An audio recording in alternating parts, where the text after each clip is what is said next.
Je connais que ce n'est pas le sujet le plus joyeux qu'on aurait pu aborder ce matin, mais je crois que si nous sommes sincères avec nous-mêmes, on peut reconnaître que la vie sur Terre n'est pas toujours facile. Et c'est vrai que nous vivons dans un monde déchu où le mal sous toutes ses formes se manifeste à travers la souffrance, les trahisons, les déceptions et tout cela, et puis bien d'autres encore mots qui font partie intégrante de notre réalité, de notre quotidien. Ce sont des choses que nous sommes amenés à vivre. Exister, c'est quelque part aussi accepter de faire face à la souffrance. Et cette situation est la conséquence, voilà, comme nous le savons, de l'entrée du péché dans le monde, et qui fait que nous vivons aujourd'hui dans un monde, ben voilà, corrompu. Et la question que j'ai envie de nous poser en ce matin, c'est comment faire face à cette situation dans notre quotidien.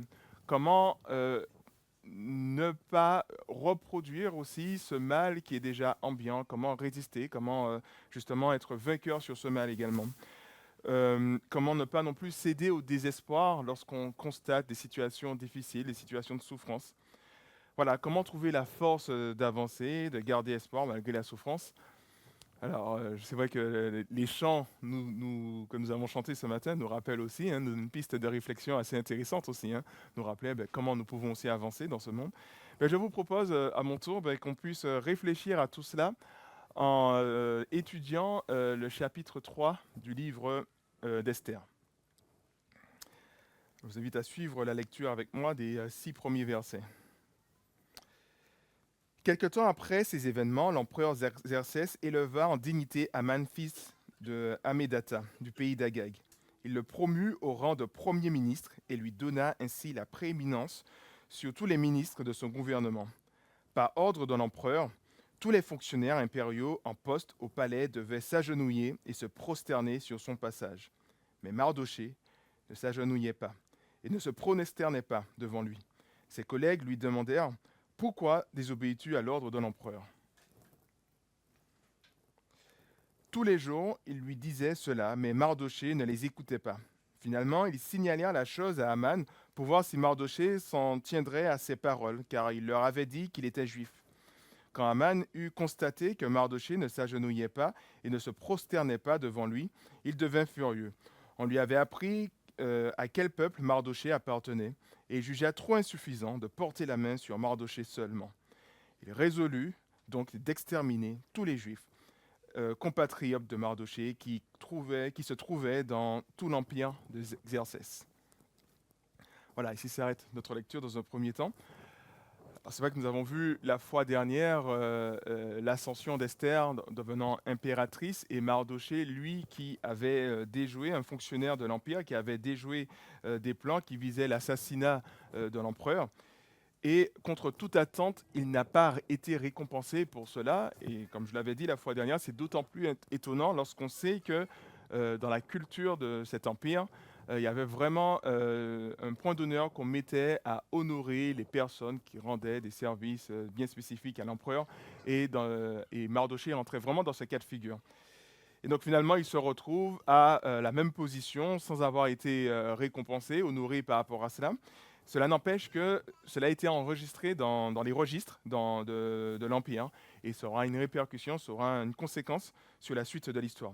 Mais pour l'heure, Mardochée doit faire face à une nouvelle déception, car non seulement il n'a pas été honoré, mais il constate que la place qu'il aurait pu avoir a été donnée à un autre, un certain Aman. Et je dis qu'il aurait pu avoir, puisqu'on voit aussi par la suite du livre également que c'est la place qu'il aura. Il aura cette place d'Aman par la suite. À cette déception s'ajoute aussi le fait que cet homme qui occupe cette place, ce Mardochée, n'est pas n'importe qui. Le texte nous dit d'Aman, pardon, qu'il est le fils d'Hammédatha, du pays de Gag. Alors, je vais changer cette page.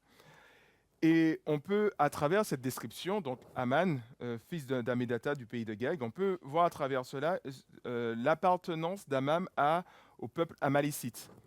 Alors les Amalécites, certainement, ça ne vous dit pas grand-chose, mais cela n'empêche que c'était un peuple qui était très bien connu à l'époque dans l'Ancien Testament, notamment dans le Deutéronome, il était dit que c'était un peuple qui était voué à être quelque part en guerre contre Israël, que Israël devait constamment rejeter, parce que ce peuple s'est montré à plusieurs reprises hostile envers Israël, notamment à la sortie du désert. Ils ont profité, alors ils auraient dû apporter quelque part l'hospitalité à ce peuple. Ils ont fait tout le contraire, ils se sont attaqués à un peuple qui était affamé, qui était assoiffé. Et peut-être que vous connaissez cet épisode, puisque c'était l'épisode où Moïse devait lever les bras pour avoir la victoire. Et quand il baissait les bras, ben, c'était les Amalécites qui prenaient le dessus. Et finalement, ben, Aaron et un autre compagnon l'a aidé à tenir ses bras élevés. C'est comme ça qu'ils ont eu la victoire. Mais ça ne s'arrête pas là. Il y a eu à plusieurs reprises, il est fait mention des Amalécites, notamment lors des moments un peu plus où le peuple est fragile et dans une position de fragilité. Par exemple, ce peuple s'est attaqué aux femmes et aux enfants que David avait laissés derrière lui lorsqu'il était parti à la guerre. Donc ça montre par là un peu, encore une fois, cette hostilité. Et puis ils étaient souvent, ces Amalécites, dans des complots avec d'autres peuples pour nuire au peuple d'Israël. Donc Agag, dont il est question, ben, était le roi Amalek que Saül a dû combattre. Or, Mardochée se retrouve être lui-même aussi un descendant du père de Saül. On voit ça au chapitre 2. Donc Aman est descendant d'Agag, un roi qui a combattu Saül, et Mardochée lui-même est descendant du père de Saül. Donc, à travers cela, c'est comme si l'auteur essaie de nous montrer que la lutte à venir entre Mardochée et Aman s'apparente à celle entre Saül et Agag. Donc, voilà, une lutte qui remonte à des siècles et qui montre aussi cette hostilité de ce peuple envers le peuple d'Israël, les Amalécites. Alors, on imagine peut-être que Mardochée était sans doute au courant des origines d'Aman, et peut-être c'est cela qui l'a aussi motivé à ne pas se prosterner ni s'agenouiller devant Aman, et puis peut-être aussi qu'il avait connaissance de l'immoralité de cet homme, cet Aman. Et on verra par la suite que c'est un homme assez peu scrupuleux, en tout cas en termes au niveau de sa morale. Et c'est par la suite, on verra aussi que cet Aman va bien s'avérer être l'ennemi des Juifs, puisque c'est le titre qu'il va recevoir tout au long aussi du livre d'Esther. Et je crois que la situation de Mardochée est un exemple parmi tant d'autres d'injustices que nous sommes amenés à expérimenter dans la vie de tous les jours dans ce monde. Et la question qu'on peut se poser, c'est comment réagissons-nous face aux injustices? Alors si nous revenons à Mardochée, nous constatons qu'il est difficile de trouver les motivations qui l'a poussé à réagir comme il l'a fait. On peut penser que c'était peut-être à cause de sa foi, de sa religion, de sa foi en Dieu, mais on voit que dans l'Ancien Testament, se prosterner devant une personnalité importante n'était pas vu comme un péché. On le voit tout au long de l'Ancien Testament, où des personnes se prosternent devant des rois, devant des ministres, enfin voilà, c'est pas vu comme un péché. Et certains commentateurs voient plutôt à travers le comportement de Mardochée une forme d'orgueil, une réaction, disons, intérieure qui ne va pas améliorer la situation, mais qui va l'empirer. Voilà, Mardochée va nourrir cette rancœur, cette amertume, cette colère quelque part dans son cœur, et ce qui va ne pas améliorer cette situation. Alors, si nous nous intéressons à Aman, on voit qu'il est entré dans une furieuse colère suite à ce refus de Mardochée de l'honorer. Et sa vengeance disproportionnée, à savoir faire mourir tous les Juifs, témoigne que ce manque de respect n'était pas un simple manque de respect, justement, mais ça allait plus loin que cela. C'était une atteinte à une chose qu'il avait, une chose précieuse qu'il avait. On peut limite voir à travers cela son idole de grandeur qui a été bafouée, qui a été insultée par le comportement de Mardochée. Et donc, de ce fait, on voit une réaction, oui, encore une fois, disproportionnée de la part de cet Aman. Alors c'est vrai que lorsque nous lisons ça comme ça, il est clair, et je pense que c'est normal, de nous dire que voilà, qu'il est plutôt détestable, cet Aman, par son désir, et disons les mots, hein, ça n'existait pas à l'époque, il n'y avait pas encore ce terme-là, mais c'est vraiment un désir de génocide, hein, éradiquer tout un peuple, hein, parce qu'une seule personne de ce peuple lui a manqué de respect. Mais je pense que lorsqu'on s'arrête et qu'on réfléchit vraiment à tout cela, je pense qu'il n'est pas si différent de nous, cet Aman. Alors, je ne sais pas si vous me suivez dedans, peut-être que vous dites que non, pas du tout. Aman, franchement, moi.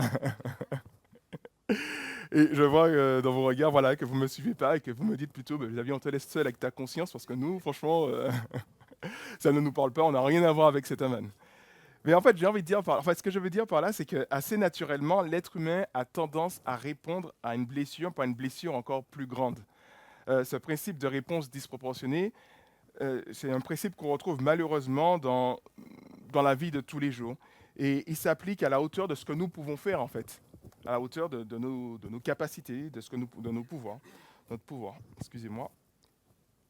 Par exemple, un enfant qui va frapper, qui va taper un autre qui lui a pris son jouet. C'est disproportionné. Un homme voilà, qui va user de violence envers sa femme parce que voilà, ils se sont disputés. C'est parce qu'il a le pouvoir de le faire, il se sent capable de le faire, donc il le fait. Donc encore une fois, on voit une réaction qui est totalement disproportionnée, qui n'est pas, qu'on ne peut pas expliquer, qu'on ne peut pas excuser. On peut penser aussi à un supérieur qui fait renvoyer son employé parce que pour des raisons personnelles, parce que voilà, il y a un truc qui s'est passé, ça s'est mal passé entre eux, et puis comme il a le pouvoir de le faire, ben, il le fait renvoyer parce qu'il a le pouvoir de le faire, et puis donc il le fait. On peut penser aussi par exemple à une femme qui sait exactement comment blesser son mari parce que ce dernier justement a encore oublié de jeter les poubelles. Voilà, encore une fois, une réaction disproportionnée. Et en fait, on peut continuer la liste comme ça d'exemples où on voit que c'est quelque chose qui nous est assez naturel, de telle sorte que on a l'impression que c'est de notre ADN de vouloir surréagir à une souffrance qu'on reçoit. Et dans cette perspective, la réaction disproportionnée d'Aman est à la hauteur de sa position. Comprenez-le bien. Il avait le rang le plus élevé après le roi, hein, il était le ministre de l'Empire. Justement, il réagit à la hauteur de ce qu'il peut faire. Et ce qu'il peut faire, il se sent capable d'éradiquer tout un peuple. Et c'est vrai qu'on verra par la suite qu'il a pu mettre son plan à exécution. Donc, qu'est-ce qui l'en empêche de le faire quelque part? Donc, il réagit de cette manière. Alors, une réponse par rapport à tout cela, on le voit en tout cas dans l'Ancien Testament, c'est la loi du talion. Je ne sais pas si certainement vous connaissez, hein, œil pour œil, dent pour dent. Et c'était vraiment une révolution dans la région en tout cas d'Israël, dans la mesure où la loi était souvent à l'avantage des plus grands et en défaveur des plus petits, des plus faibles, des plus pauvres quelque part. Donc voilà, une personne pouvait se retrouver à avoir la main coupée parce qu'elle a volé un pain. Et ça montre par là encore un jugement disproportionné. Et la loi du talion était là pour rééquilibrer les choses, œil pour œil, dent pour ne pas se retrouver à appliquer un jugement euh, exagéré, si je peux dire ça comme ça. Mais je crois que l'exemple d'Aman met quand même en lumière un problème profond lié à l'être humain qui semble même presque irrémédiable dans cette capacité, dans ce désir à chaque fois de vouloir surréagir par rapport à la souffrance. Et c'est vrai que voilà, il fut un temps, les humanistes inspirés par les siècles des Lumières pensaient que le progrès, la technologie, l'éducation, la connaissance pouvaient aboutir à un âge d'or pour l'humanité où la paix serait instaurée sur la terre entière.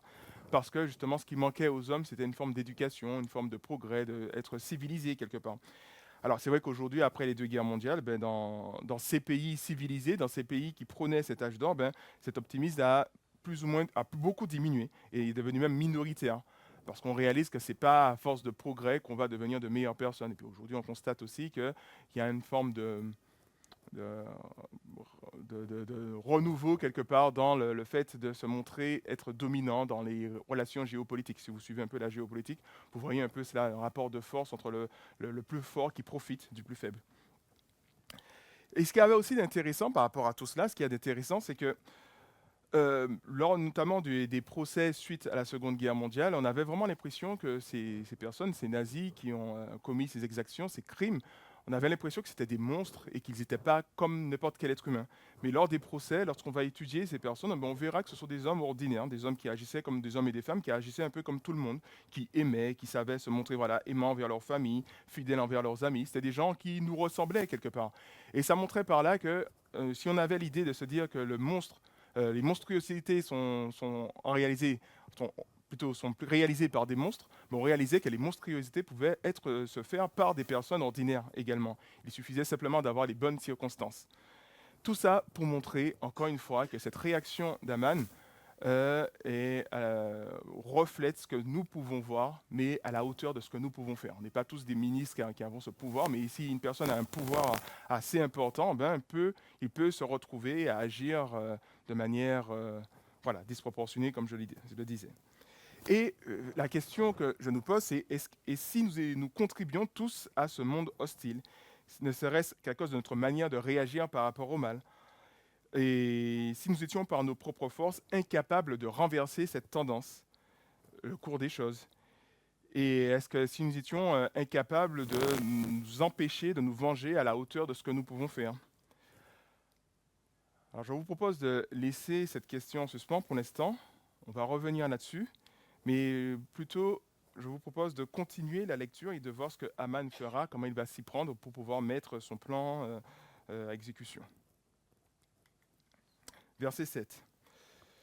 Le premier mois, c'est-à-dire le mois de Nissan, de la 12e année du règne d'Exercès, Haman fit tirer au sort ce qui se dit pont, en passant en revue un jour après l'autre, un mois après l'autre.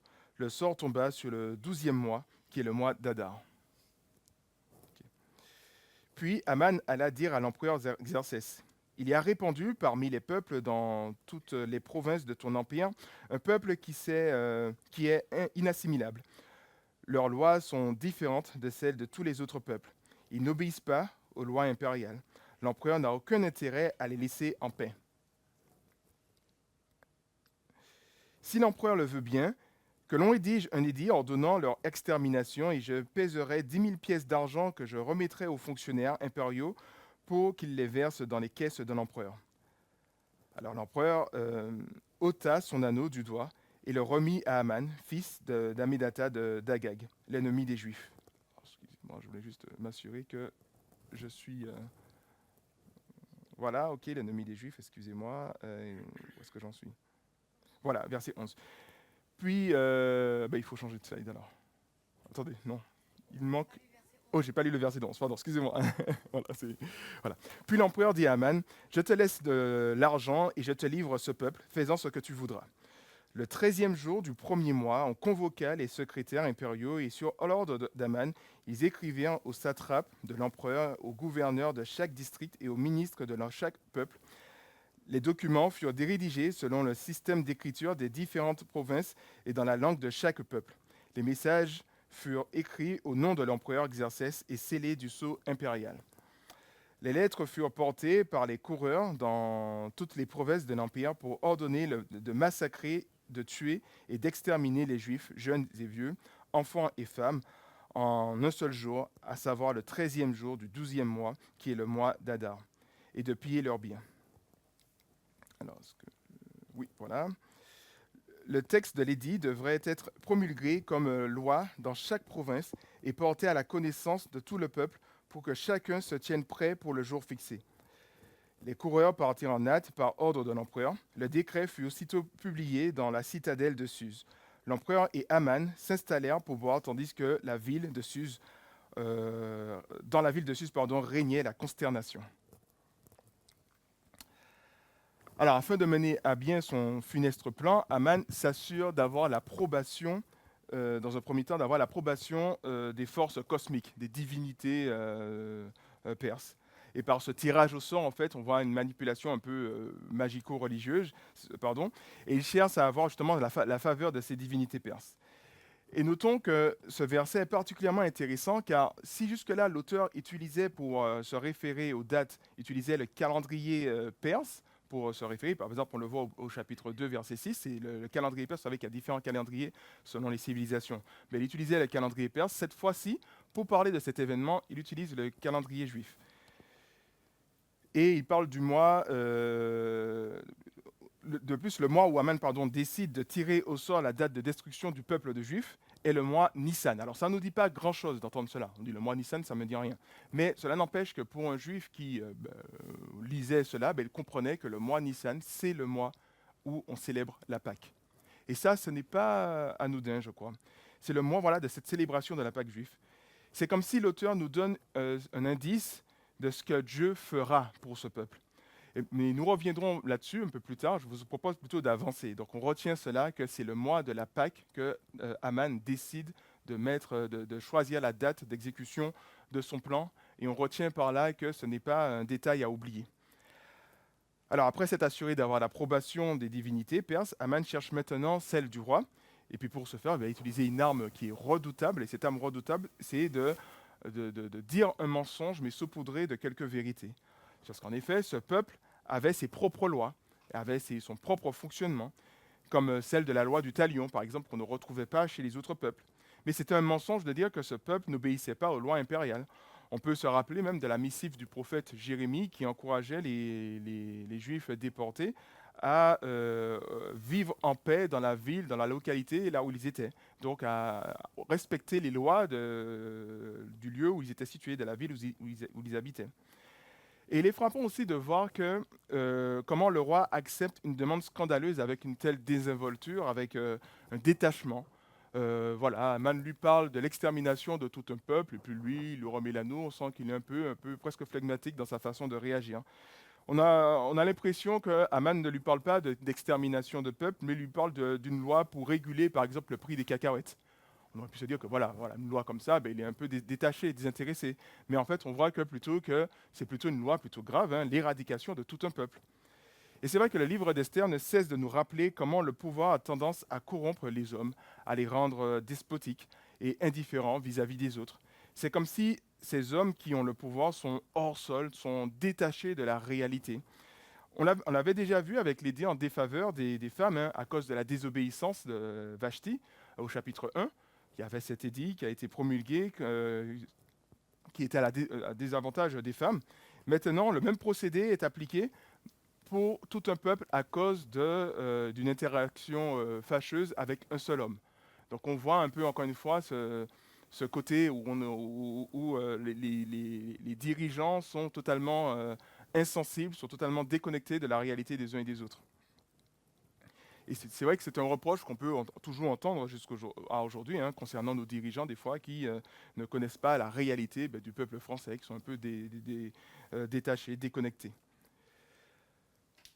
Alors, ce décalage est d'autant plus marqué avec la fin du passage, puisqu'on voit à la fin du passage que le roi et Aman sont en train de festoyer, pendant que le peuple est dans le désespoir total. Alors, c'est assez intéressant de voir que ce ne sont pas que les Juifs qui sont épouvantés, mais c'est toute la population de la capitale. Et cela peut s'expliquer par le fait que si l'empereur pouvait livrer à tout un peuple au bon vouloir d'un haut dignitaire, qui pouvait être sûr de son lendemain, en fait? Qui pouvait être sûr que ce ne sera pas le tour de notre peuple une autre fois, quelque part? Donc on voit une forme d'insécurité. Et je vous prie vraiment de réaliser le caractère catastrophique de la situation. Imaginez un juif qui vit à la campagne, enfin très loin du pouvoir. Il se réveille le matin, il ouvre sa fenêtre comme d'habitude, il s'habille et puis il se dit qu'il va aller chercher, puiser de l'eau pour sa famille, pour ses bêtes. Donc il sort, il se promène dans la rue, il se balade, il discute avec quelques voisins, il va récupérer son eau et puis dans le chemin du retour, il rencontre un ami qui lui dit: ah, est-ce que tu as vu le dernier décret de l'empereur? Il dit: ah ben non, j'avais pas entendu parler de ça. Et puis son ami lui dit: ben, tu devrais t'y intéresser, c'est parce que ça parle de toi. Il dit: ah bon, quel est le rapport que j'ai avec l'empereur? Et puis il réalise que dans 1 an, il doit être exterminé avec toute sa famille. Je me dis: mais voilà, mais comment? Mais pourquoi? Enfin, ça paraît vraiment bizarre en fait, et c'est même surprenant. Et justement, au début de mon intervention, je parlais de ce sentiment qu'on peut avoir d'insécurité face à ce monde hostile. Dans ce monde où semble régner sans partage le mal, la souffrance. Et qui peut être sûr de son lendemain? Qui peut se dire que demain matin, nous serons toujours là? Qui peut être sûr de ne pas avoir à faire face à la maladie, à la mort, enfin, voilà, aux dangers, aux accidents, à toutes ces choses? Du jour au lendemain, ces choses-là peuvent nous tomber dessus. Et finalement, où trouver une lueur d'espoir dans ce monde où les ténèbres sont omniprésentes? Alors justement, le livre d'Esther, je crois, a le mérite de nous rappeler que dans un monde sécularisé, où le nom de Dieu n'est pas mentionné, et même oublié, où le destin des hommes semble être dirigé par des puissants, que toutes ces choses ne sont qu'une forme d'apparence, car en réalité, dans les coulisses, il y a bien un Dieu qui est souverain, qui dirige toutes choses. Et si Aman pensait avoir remis son funeste projet aux hasards ou aux divinités perses, son plan a toujours été sous le contrôle de Dieu. Et sa présence, elle est subtile, mais elle est tout de même réelle, notamment dans les concours de circonstances, qui ne sont pas le fruit du hasard, mais vraiment le fruit de la volonté d'un Dieu qui dirige toutes choses. Et par exemple, le fait qu'Aman ait choisi de consulter les forces cosmiques le jour du mois de Nissan, à savoir le mois de la célébration de la Pâque, nous en dit n'est pas une coïncidence, mais un signe avant-coureur que Dieu conduit toutes choses pour le bien de son peuple. Et la Pâque juive est un rappel de la délivrance que Dieu a opérée pour son peuple. Et cette célébration était censée fêter. Le message était très fort à travers cette célébration, qui était que simplement que hors de Dieu, il n'y a point de salut, point d'espérance et point d'avenir. montrant par là à ce peuple, et c'est vrai que quand vous lisez les psaumes, ou notamment les psaumes en fait, quand un psalmiste veut se rappeler des bontés de l'Éternel, ben, à quoi il pense? Il pense souvent à cet épisode-là, soit la Pâque, l'épisode plus ou moins de la Pâque, ou de l'Exode de manière générale, se rappelant encore une fois que c'est l'Éternel qui délivre avant tout, c'est l'Éternel qui assure le salut, c'est l'Éternel qui a témoigné de son amour à travers cet événement, qui est un événement fondateur pour le peuple d'Israël. Et c'est ce jour-là, c'est ce mois-là, cette période-là, que Aman décide de chercher à mettre son plan à exécution. Donc on voit que Dieu veillait sur son peuple, déjà à cause de son alliance avec ce dernier. Il est fidèle et il ira jusqu'au bout de son alliance, mais aussi à cause du plan parfait qu'il avait pour l'humanité et sa création. Puisqu'on savait que c'était à travers justement cette délivrance que Dieu voulait apporter pour la création, devait s'opérer à travers les Juifs. Il nous est dit dans les Écritures que le salut vient des Juifs. Et lorsqu'on lit Genèse 12, on voit que c'est à travers la descendance d'Abraham que toutes les nations de la terre seraient bénies. Donc il y avait déjà ce plan qui était mis en place, qui devait arriver à aboutissement.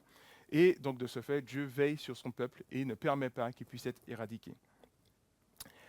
Alors aussi, Aman, par son projet de faire mourir les Juifs et ainsi s'opposer au plan de Dieu, au plan de salut de Dieu pour l'humanité, puisque faire mourir les Juifs, c'est couper court à ce plan qui était de, par les Juifs, sauver l'humanité, à savoir le Messie qui devait naître de ce peuple.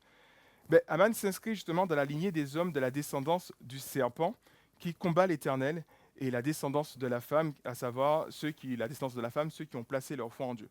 Alors je vous partage ce verset de Genèse 3, verset 15. Je susciterai de l'hostilité entre toi et la femme, entre ta descendance et sa descendance. Celle-ci t'écrasera la tête et tu lui mordras le talon.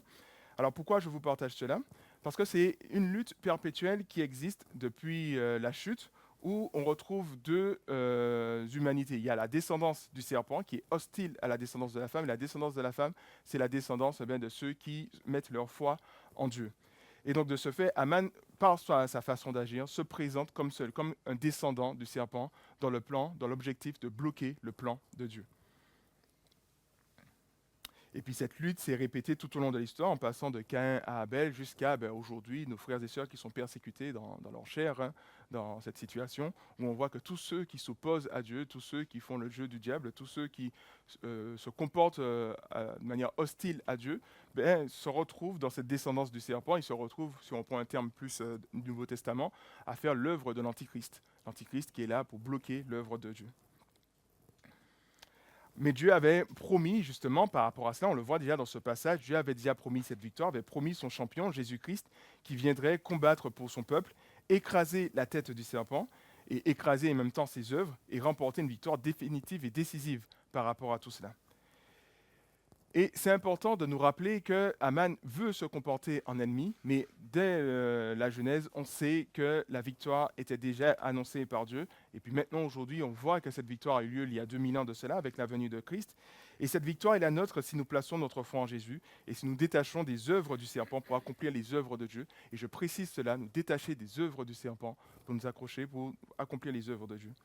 C'est ainsi à cause de notre foi en Christ que nous sommes porteurs d'un message d'espérance qui doit changer radicalement notre façon de vivre dans ce monde, qui doit changer notre rapport, notre façon de faire face au mal.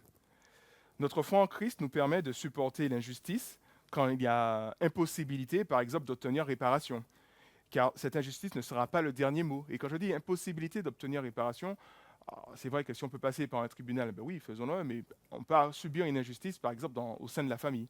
Un frère qui s'est mal comporté, une sœur, ou je ne sais pas, ou avec des amis, avec des collègues, avec des voisins, on peut subir des injustices et on ne peut pas aller voir la police pour porter plainte contre cette personne. Ça ne fait aucun sens. C'est un problème qu'on doit régler entre nous et des fois on est incapable de régler. Et justement, je crois que notre foi nous invite à supporter cette injustice, car nous savons que ce ne sera pas le dernier mot, on ne sera pas lésé pour l'éternité quelque part. Et le message d'espérance doit changer notre intérieur et ainsi ne pas nous retrouver à empirer la situation en ayant une réaction similaire à celle de Mardoché. Mardoché qui a eu un sentiment, une sorte de rancœur dans son cœur, et cela a dégradé quelque part la situation. Et de ne pas nous laisser guider par une haine qui dicte notre comportement. Dans Hébreux chapitre 12, versets 4 à 15, c'est un verset parmi tant d'autres parce qu'il y en a énormément, je vais surtout prendre le verset 15. Veillez à ce que personne ne passe à côté de la grâce de Dieu, qu'aucune racine d'amertume ne pousse et ne cause du trouble en empoisonnant plusieurs d'entre vous. montrant par là que ce n'est pas tout de simplement ne pas agir par rapport au mal, mais avoir un cœur mal disposé quelque part par rapport au mal, c'est déjà un poison qu'on est déjà en train de répandre, un peu comme Aman dans sa disposition de cœur, on a vu les conséquences, pas Aman, pardon, de Mardoché dans sa disposition de cœur, on a vu les conséquences suite pour tout le reste du peuple. Et j'ai envie de nous poser cette question, combien de fois avons-nous empoisonné la situation à cause au minimum de notre amertume dans nos relations avec, voilà, avec la famille, avec les amis, avec le collègue, avec les voisins? Combien de fois avons-nous dégradé la situation parce que justement, ben, on était dans une mauvaise disposition de cœur, on était vraiment dans cette haine, dans cette amertume à ne pas cultiver. Et puis je vous invite même à réfléchir à la dernière injustice que vous avez pu vivre et réfléchir à comment vous avez réagi à cette injustice. Est-ce que vous avez cultivé cette paix? Est-ce que vous avez été porteur de ce message de grâce, de paix? Ou alors avez-vous plutôt cultivé ce poison qui est l'amertume, ce poison qui vient abîmer, qui vient détériorer la situation? Est-ce que nous avons agi un peu est-ce que nous avons agi à la hauteur de notre appel, de notre vocation, à savoir que nous sommes des porteurs de messages d'espérance, un message de grâce, un message de réconciliation, de restauration? Est-ce que nous avons agi de cette manière ou alors est-ce que nous avons plutôt réagi d'une manière totalement opposée? Et puis que dire de la tentation de se venger en répondant au mal par un mal équivalent, voire même plus grand? Si la loi du talion a été une réponse provisoire dans l'Ancien Testament, nous sommes invités à viser l'excellence en coupant court justement au cercle vicieux du mal. Voici ce que nous dit Paul. Ne répondez jamais au mal par le mal, cherchez au contraire à faire ce qui est bien devant tous les hommes. Autant que possible et dans la mesure où cela dépend de vous, vivez en paix avec tous les hommes. Mes amis, ne vous vengez pas par vous-même, ne vous vengez pas vous-même, pardon, mais laissez agir la colère de Dieu, car il est écrit, c'est à moi qu'il appartient de faire justice, c'est moi qui rendrai à chacun son dû. Mais voici votre part. Si ton ennemi a faim, donne-lui à manger, s'il a soif, donne-lui à boire. Par là, ce sera comme si tu lui mettais des charbons ardents sur la tête. Ne te laisse pas vaincre par le mal, au contraire, sois vainqueur du mal par le bien. Ne te laisse pas vaincre par le mal, au contraire, sois vainqueur du mal par le bien. Voilà, encore une fois, nous sommes porteurs de ce message d'espérance, de grâce et de bénédiction, de cette victoire définitive sur le mal. Et par notre comportement au quotidien, ben, nous pouvons transmettre ce message, nous pouvons refléter ce message. Et cherchons-nous justement ben, quotidiennement à être vainqueurs du mal environnant par le bien. Encore une fois, c'est facile de penser comme ça pour de grands sujets, je ne sais pas, des sujets bien spécifiques, mais je vous rappelle que ce mal, il est constant, il est présent à tout moment dans les interactions, dans les choses les plus simples de la vie, quelque part. Et c'est à nous d'être dans cette vigilance, de ne pas nous laisser gagner par cela. Et c'est d'autant plus difficile avec les gens qui nous sont proches, de ne pas réagir comme ça, mais de toujours réagir par le bien quelque part, de ne pas chercher à se venger, ne pas chercher à prendre le dessus. Je crois que c'est une application, mais tellement salutaire pour les couples, de pouvoir mettre cela en pratique, hein, de ne pas de ne pas se laisser vaincre par le mal, mais de vaincre le mal par le bien justement. Et je crois que ça nous invite aussi à nous poser les bonnes questions, sachant aussi que, comme je l'ai dit précédemment, nous avons tendance à reproduire plutôt le comportement d'Aman. Alors pas à son niveau parce qu'on n'a pas le pouvoir d'Aman, mais à notre niveau, avec les capacités que nous avons tendance à apporter une réponse des fois disproportionnée par rapport à la souffrance que nous avons vécue. Et je crois que c'est aussi l'occasion de réaliser combien c'est difficile de mettre ce simple petit verset en pratique. Ne te laisse pas vaincre par le mal, au contraire, sois vainqueur du mal par le bien. C'est extrêmement compliqué de mettre ce verset en pratique, alors qu'il est très simple, on le comprend assez simplement, enfin il n'est pas compliqué, mais pour autant il reste très compliqué de le mettre en pratique lorsqu'on réalise la difficulté que nous pouvons avoir, combien cette mauvaise nature qui est en nous cherche à prendre le dessus. Et je crois que c'est l'occasion voilà, de nous humilier, de reconnaître notre difficulté à pardonner, à répondre au mal par le bien, et demandons justement à Dieu de nous transformer, de nous aider, que nous soyons vraiment transformés à son image, transformés par son Saint-Esprit, que nous soyons vraiment porteurs de ce message d'espérance.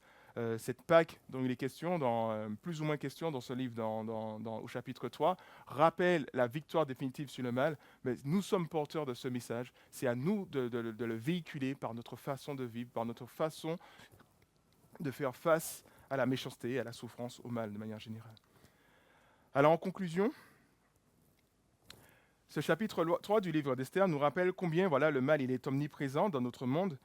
Il est présent, il est dans notre environnement, mais il est également en nous dans le sens où nous pouvons le reproduire et même abîmer une situation, dégrader une situation, aggraver la situation par notre façon de réagir. On réalise que c'est quelque chose qui peut même être au-dessus de nous et on a besoin justement du secours de Dieu pour nous aider à ne pas reproduire cela. Il nous rappelle aussi qu'au-delà de notre responsabilité vis-à-vis du mal, ce mal peut nous tomber dessus à tout moment. On peut penser encore une fois à ce juif qui n'avait rien demandé, ce petit villageois qui se réveille et puis qui voit cet édit lui disant qu'il va être exterminé. Et comme quelqu'un aussi qui se réveille et puis qui va voir son médecin et puis qui apprend qu'il a une maladie incurable. Comme quelqu'un qui entend une mauvaise nouvelle et puis qui, alors qu'il n'avait rien demandé, ça montre un peu ce côté un peu surprenant de la réalité de notre monde. Donc il nous rappelle, ce livre nous rappelle, en tout cas ce chapitre nous rappelle cela. Mais l'auteur nous montre également que dans tout cela, dans ce chapitre, il y a une lueur d'espoir pour tous ceux qui mettent leur confiance en l'Éternel. À travers justement cette mention du mois de Nissan, une mention du mois de la Pâque, il nous rappelle par là que le mal n'aura pas son dernier mot et nous encourage justement à nous tourner vers celui qui non seulement peut nous transformer afin que nous ne puissions pas faire, comme j'avais dit, l'œuvre du serpent, cette hostilité vis-à-vis de Dieu, cette désobéissance, cette rébellion vis-à-vis de Dieu qui engendre que du mal quelque part, mais faire l'œuvre justement du peuple de Dieu en se laissant transformer par lui.